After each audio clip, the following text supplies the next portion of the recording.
Assalamualaikum warahmatullahi wabarakatuh guys. Kembali lagi dengan kami kelompok 1 kelas D2 Prodi Biologi Universitas Airlangga.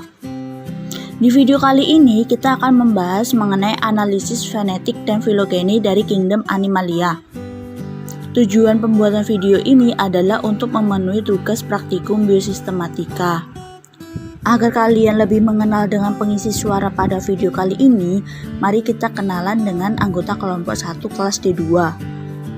Untuk yang pertama ada Nur Aini Indah Lestari dengan NIM belakang 001. Yang kedua ada Sundari Oktavia dengan NIM belakang 007. Yang ketiga ada Diajeng Aulia Rahma Putri dengan NIM belakang 010. Yang keempat ada Anissa Fadila Hilfirdaus dengan NIM belakang 034. Yang kelima ada Olga Intan Kirana dengan NIM belakang 035. Dan yang terakhir ada Rifki Fitria Nurfarida dengan NIM belakang 036. Baik, sebelum masuk ke pembahasan materi, bagi teman-teman yang belum subscribe di channel kami, ayo pastikan di subscribe terlebih dahulu ya guys, agar tidak ketinggalan informasi menarik lainnya. Tanpa berlama-lama lagi, kita langsung masuk ke pembahasannya ya guys. Pada Kingdom Animalia ini, kita akan membahas mengenai 3 topik. Yang pertama adalah pembuatan fenogram, yang kedua adalah pembuatan kladogram metode Wagner, dan yang ketiga adalah pembuatan pohon filogeni. Kali ini kita menggunakan 11 spesimen, yang diantaranya adalah Leucosolenia sp, Obelia sp, Dugesia sp, Ascaris sp, Lumbricus sp, Archaster timicus, Anadara sp, Scaila sp, Branchiostoma lanceolatum, Petromyson sp, Bufo sp. Yang pertama yaitu fenogram. Fenogram adalah diagram bercabang-cabang yang menyatakan derajat menyeluruh takson. Fenogram disusun berdasarkan pada banyaknya kesamaan fenotip. Makin banyak persamaannya, dianggap makin dekat hubungan kekerabatannya, begitu pula sebaliknya. Selanjutnya akan dijelaskan mengenai langkah-langkah dalam pembuatan fenogram.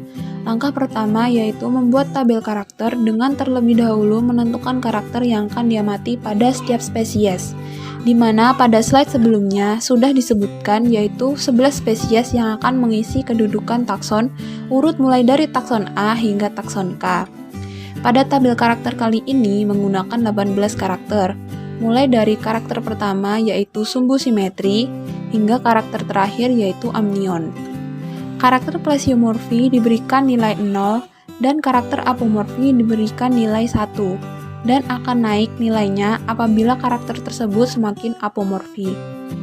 Seperti pada contoh karakter nomor 1 yaitu sumbu simetri yang dibedakan menjadi asimetri, radial, bilaterial, dan radial sekunder sesuai dari yang paling plesiomorfi hingga apomorfi. Kita ambil contoh yaitu takson A, Leucosolenia sp, memiliki sumbu simetri asimetri, sehingga diberi centang pada nilai 0. Contoh lainnya yaitu takson B, yaitu Obelia sp, memiliki sumbu simetri radial, sehingga diberi centang pada nilai 1. Begitupun seterusnya hingga sesuai dengan tipe sumbu simetri yang dimiliki oleh setiap spesies tersebut. Langkah selanjutnya yaitu menyusun tabel transformasi fenogram. Tabel transformasi fenogram disusun berdasarkan jumlah perbedaan karakter pada masing-masing spesies. Perbedaan karakter dapat dilihat dan dihitung melalui tabel karakter. Sebagai contoh, pada takson A dan takson B ditemukan perbedaan sebanyak 6 karakter. Contoh lainnya yaitu takson J dengan takson K memiliki perbedaan 1 karakter. Nilai-nilai pada tabel transformasi ini nantinya akan digunakan untuk menyusun fenogram. Pada bagian ini akan dijelaskan tahap-tahap dalam pembuatan fenogram, yang mana akan dijelaskan 3 tahap awal dan 3 tahap akhir penyusunan dari 10 tahapan keseluruhan. Nah, tahap pertama penyusunan fenogram yaitu memilih takson yang memiliki jumlah perbedaan paling sedikit, yaitu takson J dengan K, karena memiliki jumlah beda 1. Kemudian, menghitung jarak pangkal takson J dengan K, yang menghasilkan jarak 0,5 dari perhitungan 1 dibagi 2. Mengapa dibagi 2? Karena ada 2 titik, maka harus dibagi 2. Hasil tahap pertama dapat dilihat sebagai berikut. Selanjutnya yaitu tahap kedua. Pada tahap ini yaitu milik takson yang memiliki jumlah perbedaan paling sedikit selanjutnya, yaitu takson E dengan F. Setelah itu, menghitung jarak pangkal E dengan F yaitu 2 dibagi 2 sama dengan 1. Hasil tahap kedua seperti yang terlihat pada layar tersebut. Selanjutnya yaitu tahap ketiga. Pada tahap ini yaitu memilih satu takson yang didekatkan dengan kelompok takson J dengan K, yaitu dipilihlah takson I. Setelah itu menghitung jarak pangkal takson I dengan kelompok takson JK sebagai berikut, yang mana jarak I dengan J yaitu 2, jarak I dengan K yaitu 3. Kemudian jarak takson I dengan JK diperoleh dari penjumlahan jarak IJ dengan IK, yaitu 2 ditambah 3 dibagi 2. Hasilnya itu 2,5. Karena ada 2 titik jadi 2,5 dibagi 2. Hasilnya itu 1,25. Hasil tahap ketiga dapat dilihat seperti pada layar. Selanjutnya kita langsung pada tahap ke-8. Pada tahap ini yaitu memilih satu takson yang didekatkan dengan kelompok takson C dengan D, yaitu terpilih takson B. Lalu menghitung jarak pangkal takson B dengan kelompok takson CD dengan jarak BC yaitu 5, jarak BD yaitu 8. Maka jarak takson B dengan CD diperoleh dari penjumlahan jarak BC dengan BD yaitu 5 ditambah 8 dibagi 2. Hasilnya yaitu 6,5. Karena ada 2 titik jadi 6,5 dibagi 2. Hasilnya yaitu 3,25. Hasil tahap ke-8 dapat dilihat sebagai berikut. Selanjutnya yaitu tahap ke-9. Pada tahap ini yaitu menghubungkan antara kelompok takson BCD dengan kelompok takson EFG-HIJK. Jarak kelompok takson BCD ke kelompok takson EFG-HIJK seperti yang terlihat pada layar. Kemudian menjumlahkan keseluruhan jarak takson dan dibagi dengan 3. Hasilnya yaitu 8,2. Nah, karena ada 2 titik, jadi 8,2 dibagi 2 hasilnya yaitu 4,1. Hasil tahap ke-9 seperti yang terlihat pada layar. Selanjutnya tahap ke-10.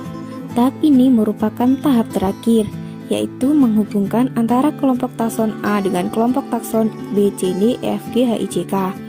Jarak takson A ke kelompok takson BCD EFG HIJK seperti yang terlihat pada layar. Kemudian menjumlahkan keseluruhan jarak takson dan dibagi dengan 10. Hasilnya itu 9,3. Karena ada 2 titik jadi 9,3 dibagi 2, hasilnya yaitu 4,65. Hasil dari penggabungan keseluruhan takson dapat dilihat seperti pada layar. Dan jadilah fenogram animalia secara utuh. Selanjutnya adalah menyusun kladogram dengan metode Wagner. Dalam menyusun kladogram harus melakukan polarisasi karakter berdasarkan tingkatan apomorfi dan plesiomorfinya. Apomorfi adalah karakter tetua yang telah mengalami perubahan pada anggota keturunan, sedangkan plesiomorfi merupakan karakter yang dimiliki tetua dan tidak berubah pada anggota keturunan. Nah, pada slide kali ini dapat terlihat tabel karakter dari takson A hingga takson K yang telah dipolarisasi. Karakter yang telah dipolarisasi tersebut kemudian dijumlah untuk menentukan peringkat apomorfi takson. Seperti dalam tabel, takson A memiliki peringkat apomorfi paling rendah yaitu 1, kemudian takson B yaitu 8, dan takson C yaitu 9. Seperti itu seterusnya hingga takson H dan K yang memiliki peringkat apomorfi paling tinggi yaitu 21. Pada tabel tersebut terdapat pula nilai M dan nilai N. Nilai M dan N ini kemudian akan digunakan untuk menentukan nilai konsistensi indeks dan retention index. Nilai M ini menunjukkan jumlah total minimum banyaknya perubahan yang diharapkan dari data. Sedangkan nilai N adalah jumlah maksimum perubahan pada pohon filogeni atau kladogram.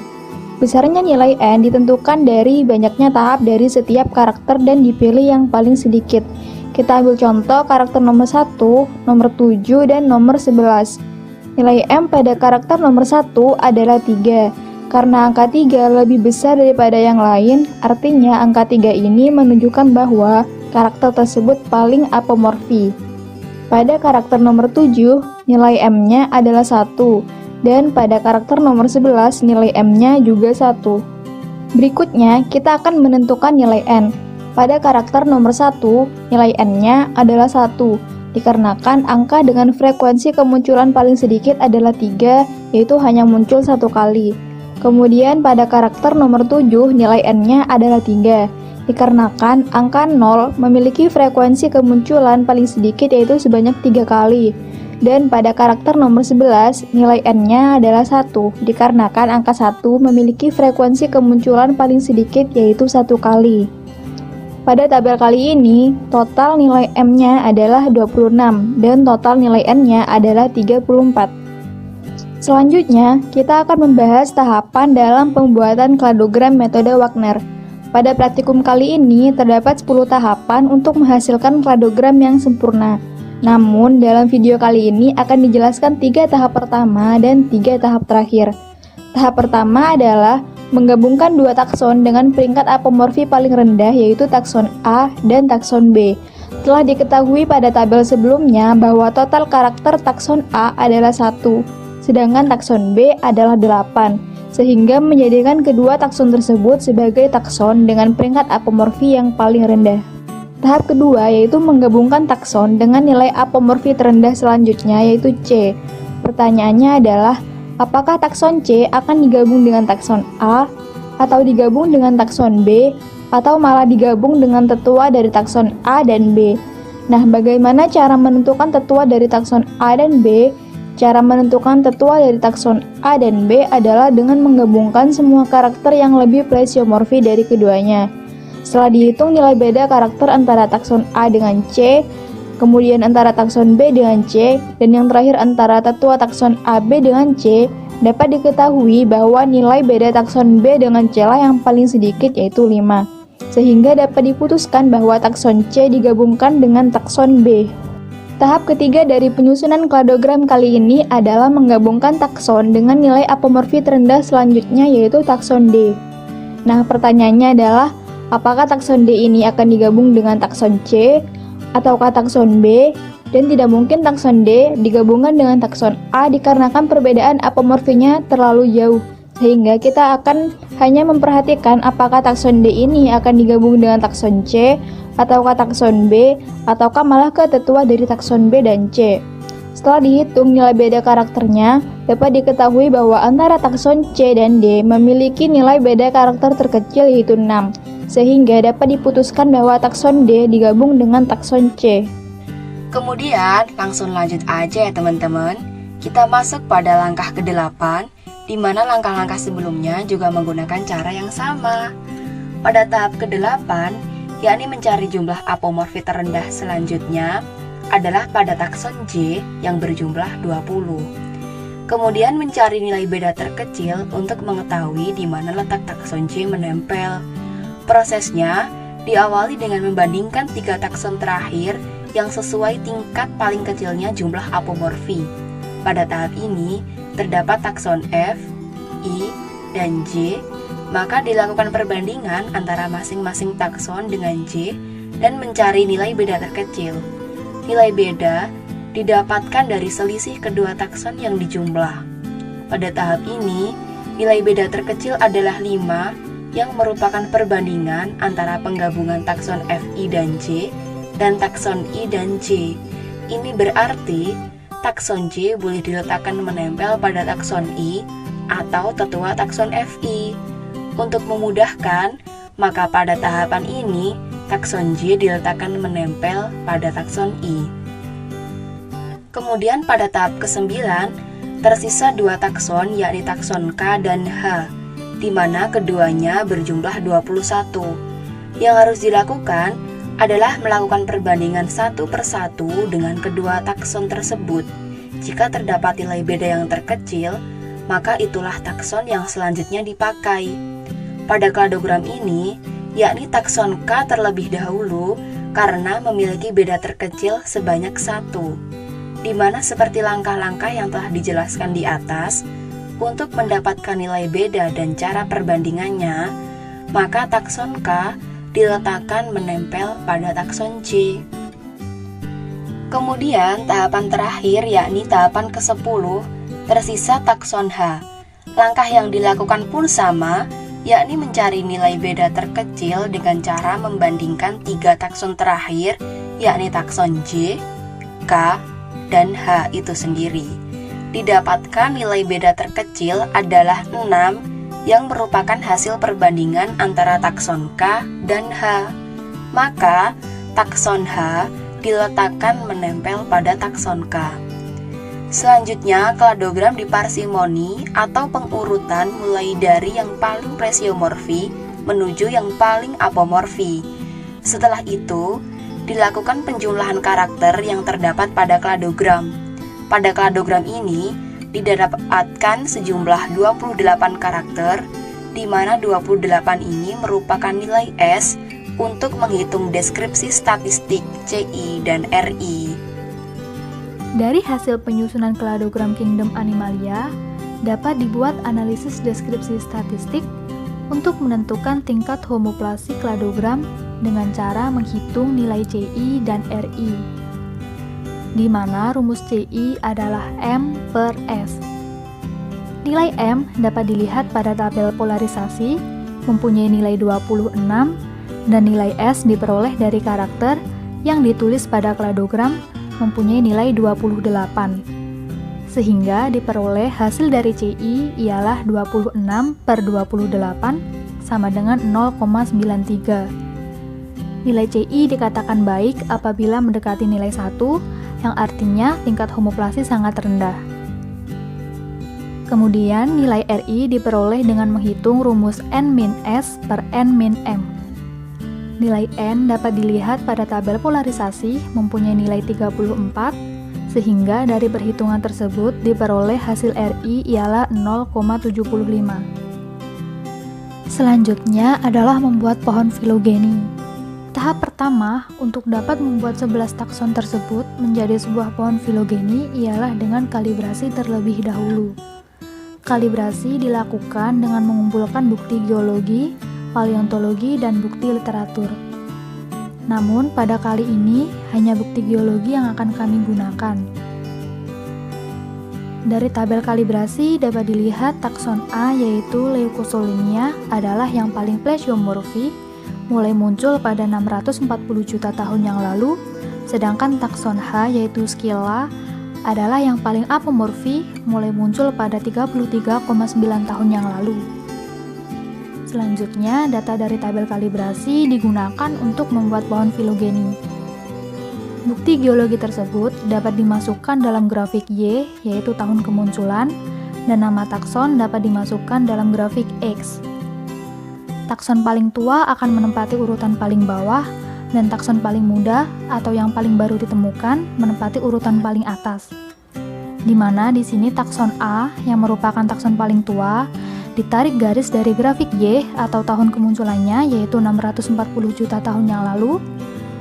Kemudian takson B dibuat dengan menarik garis dari grafik Y yang menunjukkan tahun kemunculannya yaitu 540 juta tahun yang lalu hingga bertemu dengan garis takson A dan seterusnya hingga takson paling muda yaitu takson H. Bagaimana nih teman-teman? Informasinya sangat menarik bukan? Semoga dengan informasi yang kami berikan dapat bermanfaat bagi kita semua. Sebelum menutup video ini, pastikan kalian untuk like, comment, and share. See you next time. Wassalamualaikum warahmatullahi wabarakatuh.